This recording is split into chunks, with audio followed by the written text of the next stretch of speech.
Hey everyone, आप सब कैसे हो। आई होप आप सब अच्छे होंगे। मैं भी आज बेटर फील कर रही हूँ।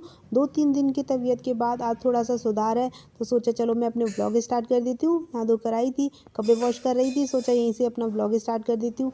वॉइस एडिटिंग मुझे करनी पड़ी क्योंकि फैमिली में रहती हूँ ना। हेलो एवरीवन, तो जब से मैं बीमार हुई हूँ मेरा तो पूरा रूटीन ही ख़राब हो गया। जस्ट जैसा डेली का रूटीन था, स्टडी करना और टाइम से उठना, हुआ ही नहीं। अभी थोड़ा रिलैक्स फील कर रही हूँ, थोड़ा आराम है मुझे। अब नहा धोकर बस रेडी हुई हूँ, छत पर बैठने आई थी, तो सोचा चलो यहीं से ब्लॉग स्टार्ट कर देती हूँ। क्यों? क्योंकि सब रहते तो सबके सामने तो ब्लॉग स्टार्ट नहीं हो पाता, तो मैंने सोचा चलो यहीं से स्टार्ट कर देते। अब जल्दी जल्दी अपने कपड़े वॉश कर लेती हूँ। 1 मिनट के अंदर मैं अपने कपड़े वॉश कर लेती हूँ जल्दी जल्दी। तो आप सब कैसे हो बताइए ज़रा, सब मज़े में? मैं तो मज़े में नहीं हूँ। भगवान मुझे जल्दी से ठीक कर दे अच्छे से। थोड़ा सा थोड़ी कमज़ोरी फील कर रही हूँ, थोड़ा वीक फील हो रहा है मुझे बहुत ज़्यादा।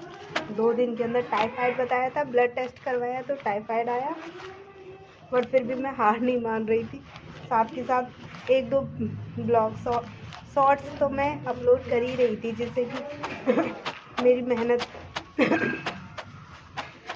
आई एम सॉरी, थोड़ा तबीयत ठीक नहीं है ना, इस वजह से आपको शायद साउंड सही आ रहा है या नहीं, या मतलब हंसी भी आ रही है ना मुझे बार बार।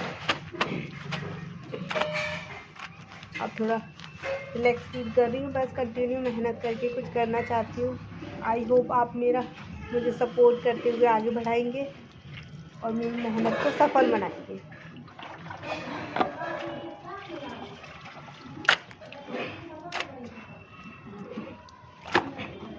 मैं समझ ही नहीं आता, शायद कोई नहीं, मतलब ये समझ नहीं आता कि आप लोग मेरी वीडियो को लाइक क्यों नहीं करते हो।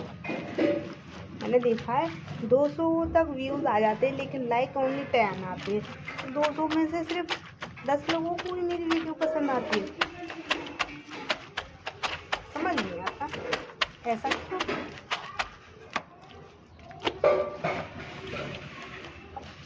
चलिए जैसे आप समझ। मैं फैमिली में रहती हूँ, तो फैमिली में ऐसे ही सब आपस में बातें करते रहते हैं, कुछ ना कुछ काम करते रहते हैं। तो वीडियो मैं छत पर थी, फिर भी सबकी साउंड आ रहा था, मतलब नीचे चूहा निकल आया था ना, दिवाली की सफाई चल रही थी और घर में चूहा निकल आया। तो चूहे को पकड़ने की जद्दोजहद में सब के सब एक दूसरे के पीछे भाग रहे थे, कोई चूहा के पीछे भाग रहा था। मुझे साउंड सुनाई दे रहा था, बट मैं अपने काम में लगी हुई थी। छत पर आई थी, आज थोड़ा तबीयत में रिलैक्स फील कर रही थी ना, तो बहुत अच्छा लगा। तो मैंने सोचा चलो ब्लॉग स्टार्ट कर देती हूँ यहीं से। कपड़े भी वॉश होने वाले हैं, बस कपड़े वॉश होते ही आज के पूरे दिन का जो भी मैं करूँगी। और कल तो क्या है, कल एक स्पेशल डे है सभी लेडीज़ों के लिए। हैप्पी करवा चौथ है ना, तो करवा चौथ पे यानी मेरे घर तो समझो 15-20 दिन पहले ही तैयारी स्टार्ट हो गई, भाभी की भी और मम्मी की भी। और दोनों ऐसी तैयारी में लगी हुई थी, ये साड़ी पहनेंगे वो पहनेंगे। तो कपड़े वॉश हो गए मेरे। सो आप देख सकते हैं एक हैंडीकैप्ड होते हुए मैं कपड़े कैसे ड्राई करती हूँ, कपड़े वॉश करती हूँ। ज़्यादा से ज़्यादा मैं कोशिश करती हूँ सारे काम मैं खुद ही कर सकूँ, क्योंकि हम दूसरों पे डिपेंड होंगे ना तो बहुत ज़्यादा लाचार फील करते हैं। इसलिए हमें किसी पर लाचार फील नहीं होना है और खुद से कोशिश करना है सारे काम खुद करने की। बाय चांस नहीं हो पाता है तब आप दूसरों की हेल्प लीजिए, जो आपसे हो सकता है वो करने की कोशिश ज़रूर करें। मैं तो ऐसी ही हूँ। मेरे अंदर तो यही फीलिंग है कि जितना हो सकता है मैं अपने सारे काम खुद ही करने की कोशिश करती हूँ। और फ़िलहाल मैं धीरे धीरे ब्लॉग में सब कुछ आपको दिखाऊंगी। अभी सबके साथ रहते हैं तो शायद नहीं हो पाता है मैंने। अगर आप मुझे सपोर्ट करोगे तो मैं क्या क्या कर सकती हूँ वो सब आपको ब्लॉग में दिखाने वाली हूँ। सिर्फ हैवी लोड वज़न ही उठा नहीं सकती मैं, और अपने घर का सारा काम मैं खुद ही करती हूँ, झाड़ू से लेके पोछा तक। मतलब ये कुछ ज़्यादा मेरे लिए तो नहीं लगता, मुझे नहीं लगता ये कुछ ऐसा कुछ काम है कि करने में बहुत ही ज़्यादा मुश्किल हो। हम करने के लिए बहुत कुछ कर सकते हैं, ये तो कुछ भी नहीं है। ये तो मुझे छोटा काम लगता है, बट ये भी फिर मैंने कहा ये भी दिखाना आपके लिए ज़रूरी है, क्योंकि घर में व्हील चेयर तो यूज़ नहीं होती, क्योंकि छत पर कैसे व्हील चेयर लेकर आऊँ। तो छत पे और घर के अंदर नहीं करती मैं। अब मैं धीरे धीरे ओपन माइंडेड होकर अपनी सारी बातें आपसे कह पाऊँगी। अभी पता नहीं कैसे हिचक जाती हूँ, तो शायद अपनी बात काट देती हूँ। अभी मैं जैसे ही छत से आई तो मम्मी की अधूरी मेहंदी थी। भाभी ने स्टार्टिंग की थी लेकिन एंड नहीं किया। कल करवा चौथ था तो मैंने कहा चलो मम्मी आपकी मेहंदी मैं कंप्लीट कर देती हूँ। काफ़ी लेट गई थी मैं मॉर्निंग में। आज थोड़ा माइंड इतना फ्रेश हो जाता है जब मेरी स्टडी कंप्लीट हो जाती है। आज सुबह सुबह मैंने स्टडी कंप्लीट कर ली थी ना, तबीयत ख़राब होने की वजह से स्टडी भी नहीं हो पा रही थी। और मेरा माइंड तभी फ्रेश रहता है जब मैं कुछ भी समझो, पता नहीं एक दिन सफल हो जाऊंगी, एक दिन ज़रूर होंगी, ऐसा नहीं है। मन में तो सोचना ही है, मेहनत करते रहो, अपने आप सफलता तो ज़रूर मिल जाती है। तो मम्मी की मेहंदी कंप्लीट करने के बाद मैं आ गई थी ट्यूशन क्लास में बच्चे बैठे हुए थे तो ट्यूशन स्टार्ट हो गया था। ये है मेरे प्यारे बच्चे जिन्हें पढ़ाते हुए मुझे बहुत ही ज़्यादा प्राउड फील होता है। इतना अच्छा लगता है बहुत ज़्यादा। ये छोटे छोटे बच्चे थे, उनकी मैचिंग थी, मैं उन्हें लर्न करा रही थी।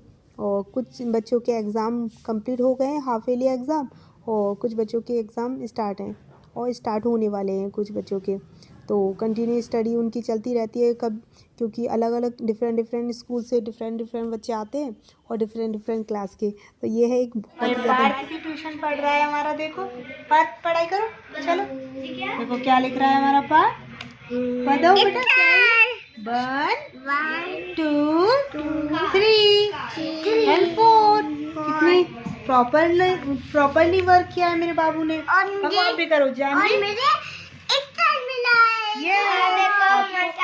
स्टार मिला है। ये छोटे छोटे बच्चे जितने ही प्यारे होते हैं ना उतने ही नॉटी होते हैं, इतने तंग करते हैं मुझे बहुत ज़्यादा। ये शाम का बैच होता है जब 5 से 6:30 बजे तक पढ़ाती हूँ छोटे बच्चों को। इनके साथ भी मुझे बहुत ही ज़्यादा अच्छा लगता है। तो आधे घंटे 1 घंटे के लिए पार्थ भी आ जाता है। तो जैसे ही मैं बच्चों से फ्री हुई, अब समथिंग 6:45 बजे 6:30 बजे मैं फ्री होती हूँ, तो मम्मी लेकर आई थी एक कंगन। मम्मी बोली देखो बेटा कैसे हैं, ये भाभी के लिए कंगन थे। तो मैं ट्राई करके देख रही थी, बहुत ही ज़्यादा अच्छे लग रहे थे। जैसे ही बच्चे गए, लड़कियों का ऐसे ही होता है, कुछ भी श्रृंगार की चीज़ें मिल जाती है ना तो खुश हो जाती है। तो मैंने पहन लिया, मुझे बहुत अच्छे लग रहे थे। मैंने कहा देखती हूँ, लाओ मैं एक रील भी बनाऊँगी।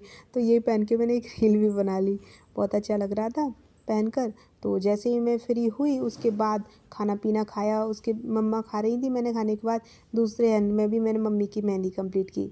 इतनी खास तो नहीं आती है, बट घर पे ही सीखी थी, दीदी सीखने जाती थी ना पार्लर, तो उन्हें देख देख कर सीख लिया। कहीं बाहर से नहीं सीखा, लेकिन कोशिश करती हूँ सब कुछ करने की, मेहंदी लगाने की, सिलाई करने की, खुद से ही घर पर रह कर सीखा है। और ये शाम का टाइम था, जब खाना पीना खा के सब सोने जा रहे थे, तब मैंने मेहंदी भाभी की स्टार्ट की। अब भाभी की मेहंदी लगा रही थी। तो ऐसे ही पूरा दिन मेरा ऐसे ही निकल जाता है, कभी किसी काम में, कभी स्टडी। फैमिली में रहती हूँ, स्टडी सुबह शाम भी कर लेती हूँ। मेरा पारा गर्म हो जाता है अगर मेरी स्टडी नहीं होती है तो। बट स्टडी टाइम में ज़्यादा से ज़्यादा ब्लॉग मतलब सूट नहीं करती, क्योंकि डिस्टर्ब हो जाता है ना, इसलिए जब भी ये अदर वर्क होते हैं तो उस टाइम ले लेती हूँ। देखो ऐसे ही है, ज़्यादा खास तो नहीं है, बट इतनी बुरी भी नहीं कह सकते।